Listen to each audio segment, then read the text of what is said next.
축팬 여러분 안녕하십니까. 정호연 선수의 미네소타 유나이티드 이적설이 계속해서 나오고 있습니다. 황인범의 길을 따라서 간다.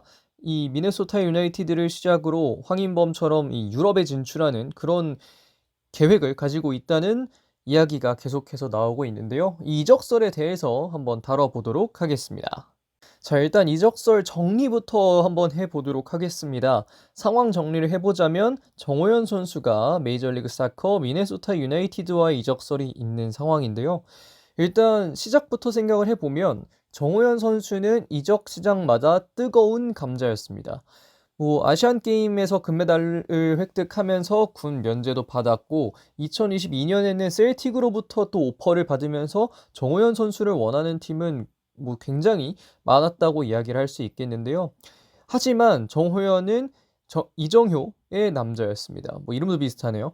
어쨌든 셀틱 오퍼가 왔을 때에도 아직 무르익지 않았다라는 이정효 감독의 판단이 있었고 본인도 그렇게 생각했던 걸로 보여지고요. 그리고 이번 겨울 울산과 서울에서 바이아웃을 지불하고 영입하겠다는 오퍼가 있었지만 이정효 감독의 거치가 광주로 확정되면서 이정효 감독이 없는 상황이 아니면 이정효 감독이 광주에 계속 있는 상황이라면 광주에 남겠다라는 어떤 생각을 가지고 광주에 계속해서 잔류할 것으로 보였습니다. 하지만 꽤 오랜 기간, 오랜 기간이라고 해서 그렇지만 한 달 정도 전부터 정호연 선수가 메이저리그 사커의 구단과 연결이 되어 있다는 이야기가 많이 나왔는데요. 미네소타 유나이티드가 그 팀으로 밝혀졌습니다. 바이아웃을 지불하겠다는 의사를 밝혔는데 사실 해외로의 이적은 좀 다른 이야기죠. 아시아나 중동 이쪽이 아니라면 정호연 같은 경우에도 특히 미국이나 이런 리그는 굉장히 좀 끌릴 수 있을 걸로 보이는데 특히나 이적료를 협상을 해야 되는 게 아니라 바이아웃을 지불하고 데려가겠다라는 이야기를 했기 때문에 이적 가능성이 좀 더 높은 상황이고 정호연 선수에게도 이번 접근은 굉장히 다르게 느껴지지 않을까 하는 생각이 듭니다. 자, 그럼 미네소타 유나이티드의 상황이 어떻길래 정호연 선수를 원하는지를 좀 알아볼 텐데요. 2024년에 미네소타 유나이티드는 서부 컨퍼런스 정규 시즌 6위를 차지했고 플레이오프에서는 8강에 진출했습니다. 이 MLS컵에서는 16강 진출을 했고요.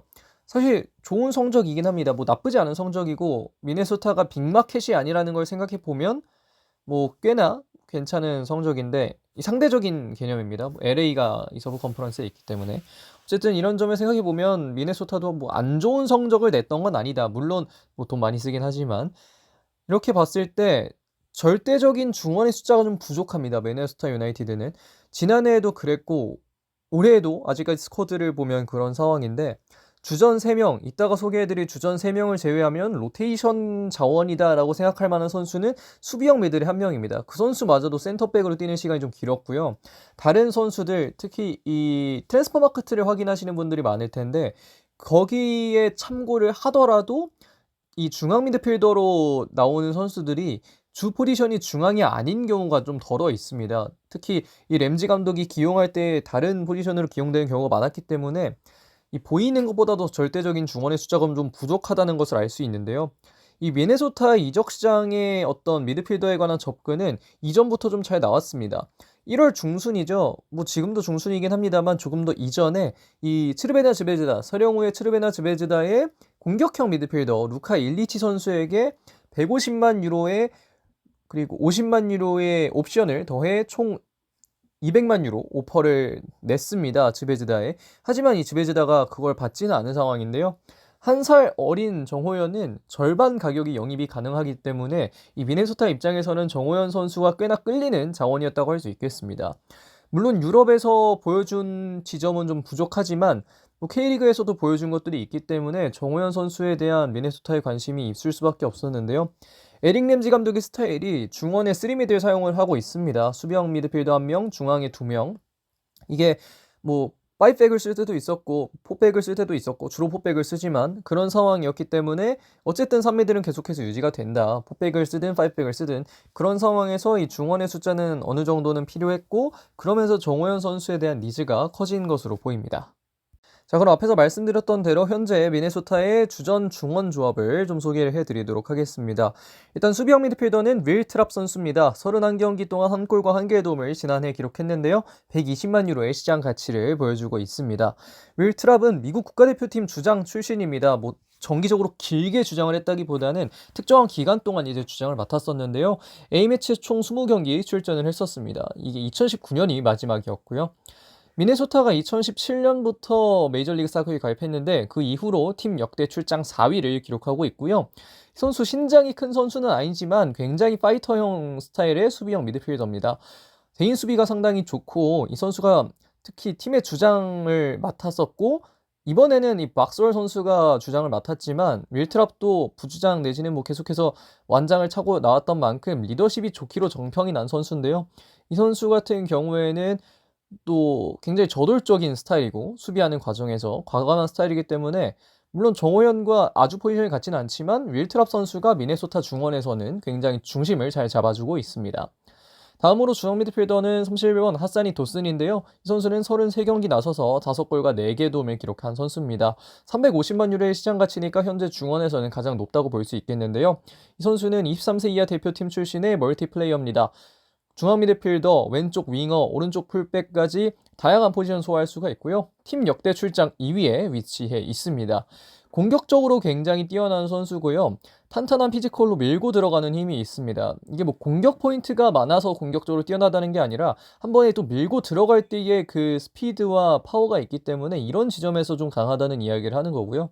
이따금씩 오른발킥을 때리곤 하는데 이 킥이 꽤나 정확한 경우가 있고 하사니 도슨 같은 경우에는 본인이 직접 때리기보다는 밀고 들어간 다음에 도움을 주거나 이런 상황에서의 모습이 좀 종종 보이곤 하는데 어쨌든 하사니 도슨 선수 역시 이 미네소타의 중원에서는 상당히 중요한 역할을 하고 있는 선수라고 생각해 주시면 되겠습니다.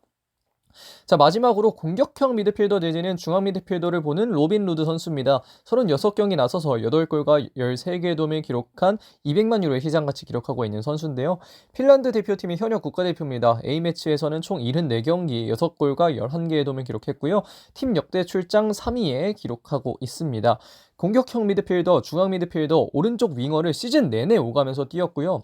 2023년에는 무릎 반월팔 부상으로 인해서 경기 나오지 못했었지만 2024년 화려하게 복귀에 성공하면서 올스타도 선정됐고 공격 포인트도 상당히 많이 기록했습니다. 공격 포인트 생산력이 정말 뛰어난 천부적 스코어러고 미네소타 동산 득점도 1위에 위치해 있는데요. 총 34골이고요.